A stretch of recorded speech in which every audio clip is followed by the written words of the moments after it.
The great hall of the Galactic Council was filled with light, noise, and confidence. Hundreds of alien leaders sat in floating seats, their eyes fixed on the small group of humans standing in the center. Humans looked weak here, their bodies soft, their clothes simple, their technology quiet. Many species had ruled the galaxy for thousands of years, and they believed humans were late, slow, and unimportant. A tall alien with silver skin spoke first, his voice loud and sharp. "So these are the humans," he said. "Short lives, weak bodies, endless emotions." Soft laughter moved through the hall. Some aliens did not even try to hide their smiles. The human team did not react. They stood still, calm, and silent. At their side was a small metal device, no bigger than a crate. No glowing lights, no shields, no weapons visible. Just a simple shape with smooth edges. Another alien leaned forward and laughed openly. "That is your invention," he said. "That tiny thing." More laughter followed, louder this time. The word prototype spread across the hall like a joke. The council leader raised a claw and spoke again. "You claim this is a defense project. You claim this is your future." He paused and looked at the device. "It looks like scrap."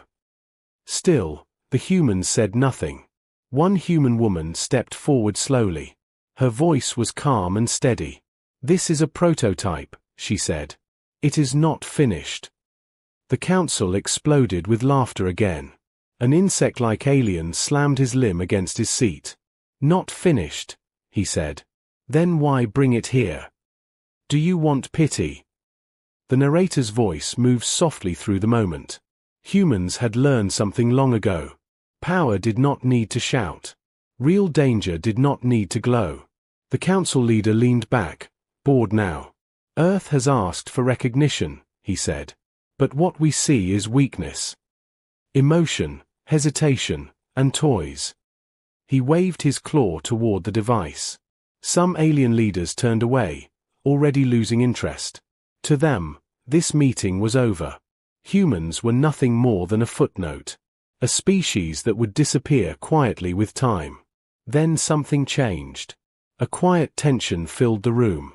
Not from the humans, but from the device. It made no sound. No light. Sensors in the hall flickered for a second. Just a second. Most aliens did not notice. Those who did chose to ignore it. The human woman looked at her team. They nodded slightly. No smiles, no fear. Just readiness. The council leader noticed the silence. "You may activate it," he said. "Let us see this joke in action." The laughter slowed. Curiosity replaced mockery. The human stepped back and pressed a single control. Nothing happened. No explosion. No beam. No shockwave. The hall waited. Seconds passed. Then more laughter, louder than before. "That is it," someone shouted. "Your great human future." The council leader stood, clearly annoyed. "You waste our time," he said. "This proves nothing." The human scientist looked up. Her eyes were calm, almost sad. "This was only the beginning," she said. The aliens laughed again. But this time, something felt wrong. Energy readings across the station shifted slightly. So small that it barely registered. Far away, beyond the council hall. Beyond the station.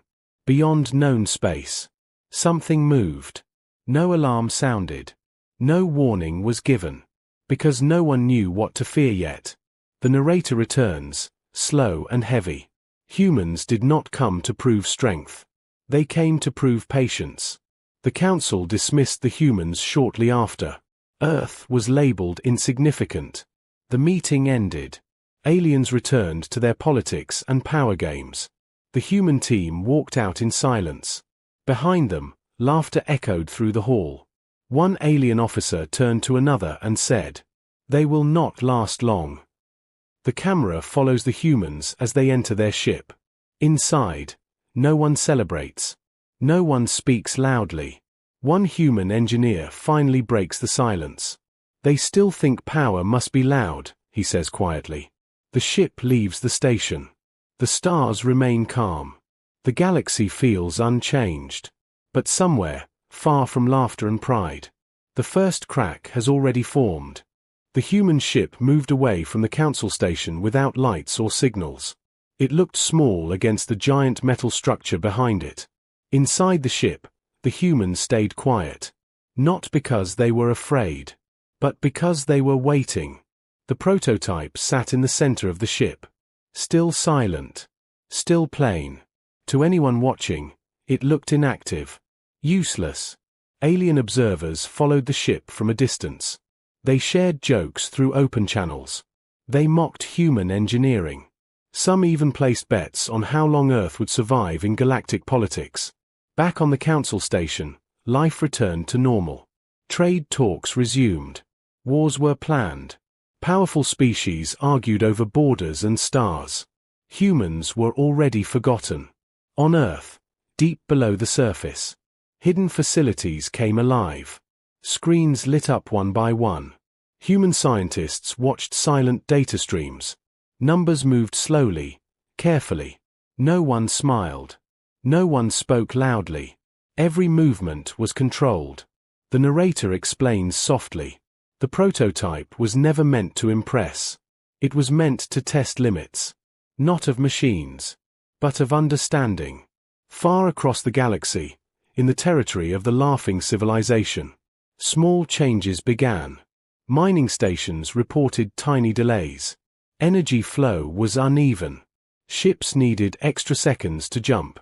Engineers blamed old systems. Commanders blamed workers. No one blamed humans. A young alien technician noticed something strange. Star maps did not match old data. Distances felt wrong. As if space itself had shifted slightly. He reported it. The report was ignored. On the human ship, a quiet alert appeared. Green lights only. No warnings. Everything was working as planned. The human woman from the council stood watching the screen. Her face showed no joy. Only focus. Phase 1 is complete, a scientist said calmly. They did not celebrate. They did not speak of victory. They simply moved to the next step. Back in alien space, communication delays grew worse. Entire fleets paused in mid-jump. Not stuck. Just waiting. As if space needed time to think. Admirals grew angry. They demanded answers. They demanded speed. A senior alien commander finally reviewed the full data. His eyes widened slightly. Not in fear, but in confusion. This is not a weapon, he said. This is a problem. Still, no alarms were raised. Pride slowed reaction. Confidence blinded caution. On Earth, human leaders received updates. They did not interfere. This was not a political decision anymore. It was a lesson already in motion. The narrator returns again. Humans had learned through history. Those who laugh first, listen last. Then it happened. One outer colony went silent. No explosion. No distress call. Just silence. Aliens assumed a communication fault. Repair teams were sent. The teams never arrived. Their ships vanished between known points. As if space refused to carry them. Panic started to whisper through command channels. Not loud yet, but growing. An emergency meeting was called. The same council hall. The same seats. But the laughter was gone. Data screens showed impossible readings.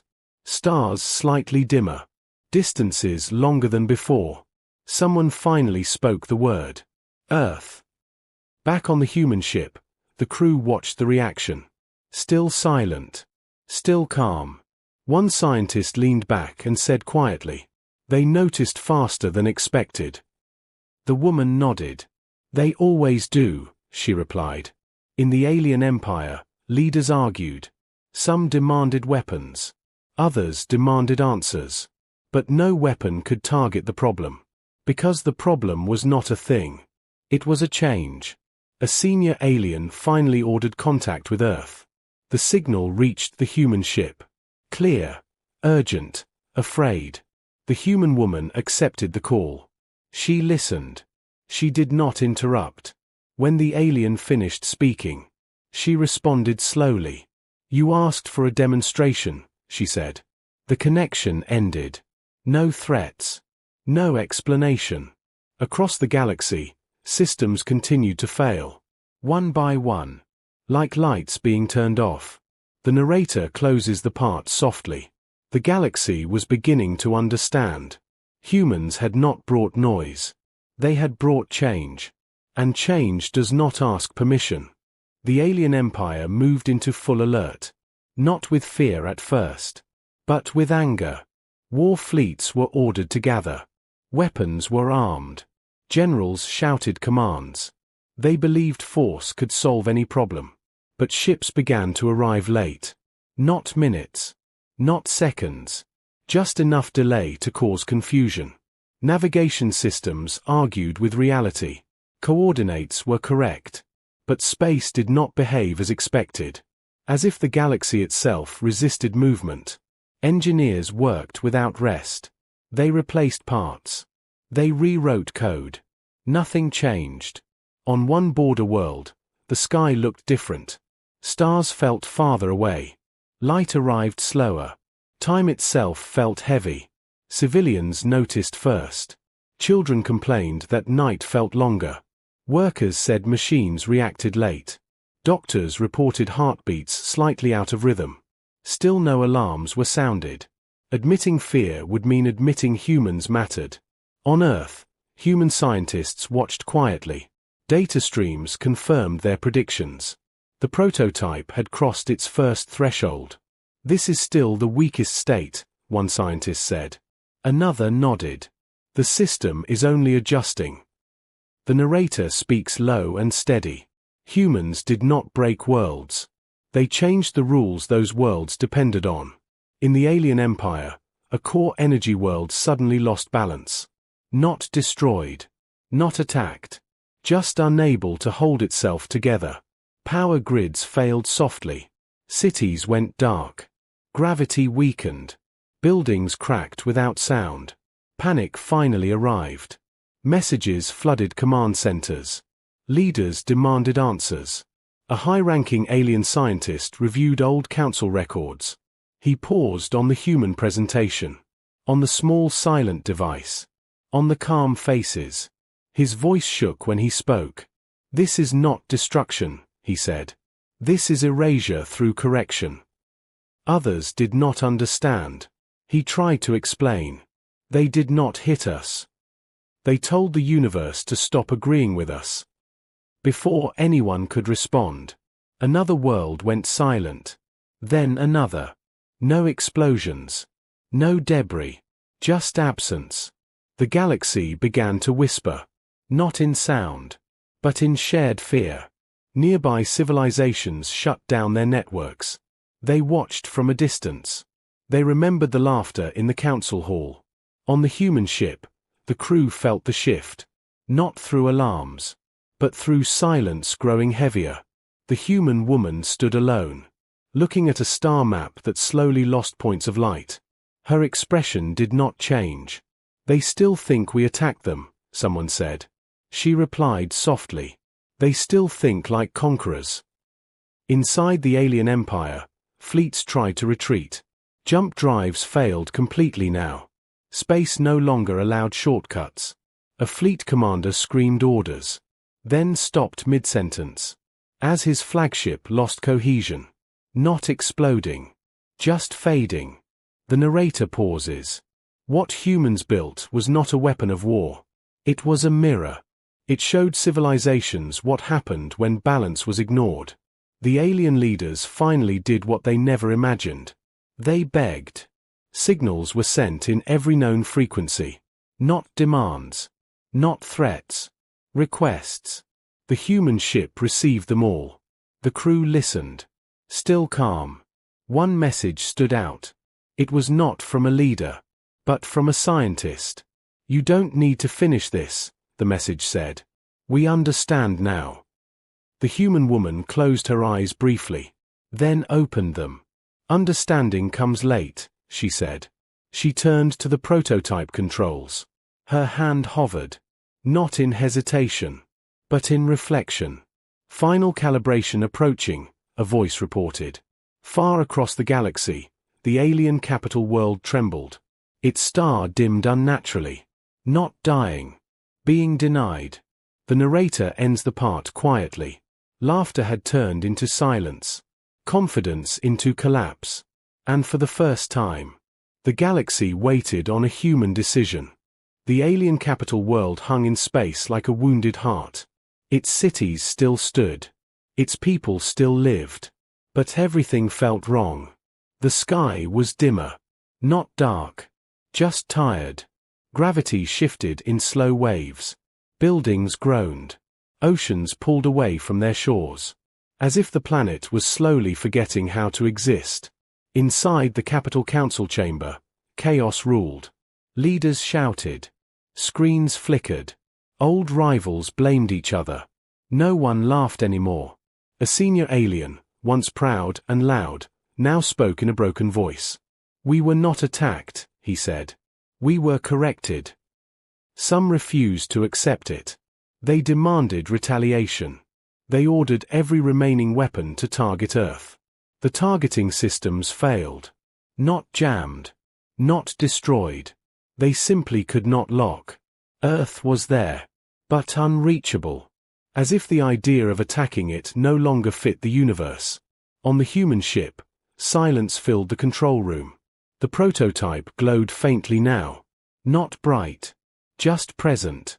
Data confirmed the final stage had begun. The narrator speaks softly. Humans never believed dominance came from destruction. It came from control. The human woman received one last transmission. This one was different. It carried no rank. No authority. It was a recording from an alien civilian. A parent holding a child. The voice shaking. "We laughed at you," the message said. "We were wrong. Please." The room stayed silent after the message ended. Some humans looked away. Others closed their eyes. One scientist spoke carefully. "The system cannot be reversed," he said. "Only stabilized." The woman nodded slowly. "Then stabilize it," she said. "Let the galaxy remember, but survive." Commands were entered. Not rushed. Not delayed. Across the alien empire, the collapse slowed. Stars stopped dimming. Planets stopped fading. But what was lost did not return. Entire civilizations were gone. Not destroyed. Removed. The capital world stabilized in a broken state. Still alive. Forever changed. The alien leaders felt it. Their power was finished. Their empire reduced to a warning. News spread faster than fear. Other civilizations watched. Listened. Learned. The Galactic Council reconvened. This time without laughter. Without pride. A single empty platform stood where the humans had once been mocked. On Earth, leaders received the final report. They did not celebrate. They recorded it. History would remember this moment not as a war, but as a correction. The human ship turned back toward Earth. Its mission complete. One crew member asked quietly, "Will they ever forgive us?" The woman looked at the stars ahead. "They don't have to," she said. "They just have to remember." The narrator closes the part with weight. The galaxy learned a new truth that day. Humanity did not seek to rule, only to never be laughed at again. The galaxy did not return to normal after that day. Silence spread wider than fear ever had. Not the silence of empty space, but the silence of thought. Civilizations that once spoke loudly now spoke carefully. Fleets stayed close to home. Weapons stayed powered down. Every sensor watched reality itself, not enemies. Stories began to move across stars. Not official reports. Not council records. But warnings. They spoke of humans who did not threaten. Humans who did not boast. Humans who brought a small quiet machine and changed everything. On the broken capital world, life continued slowly. Cities were smaller now. Skies were dimmer. But people lived. And they remembered. Children were taught a new lesson in their schools. Not about power, but about arrogance. They learned how laughter almost ended them. Former leaders walked among civilians now, no longer raised above others. Their voices softer, their eyes heavier. One old alien stood before a memorial of vanished worlds. He whispered words no council had ever spoken before. We were wrong. On Earth, the prototype was sealed away. Not destroyed. Not hidden in fear. But stored like a final answer no one wished to use again. Human scientists returned to quiet lives. No fame. No statues. Only records locked deep in Earth's archives. The woman who spoke at the council stood alone on a balcony. She watched Earth turn slowly below. Blue, alive, fragile. Someone asked her if the galaxy would ever trust humans again. She thought for a long moment. Trust is not given, she said. It grows after fear. Years passed. Trade routes reopened carefully. New councils formed with different rules. No single empire ruled the stars anymore. Humans were invited. Not as rulers. Not as weapons. But as equals. They spoke little in meetings. They listened more than they talked. And when they did speak, the room always went quiet. The narrator speaks one final time, calm and steady. Humanity was never the strongest. Never the loudest. Never the most advanced. But they understood something others forgot. That the universe does not belong to those who shout. It belongs to those who respect its balance. Far from Earth, at the edge of known space, a young alien looked up at the stars. He had never laughed at humans. He had only heard the stories. He whispered them like a rule. Never mock the quiet ones. The galaxy moved on. Older. Wiser. Changed. And somewhere deep in space, laughter never fully returned. Because everyone remembered the day when humans stayed calm, and an entire civilization turned to dust without a sound.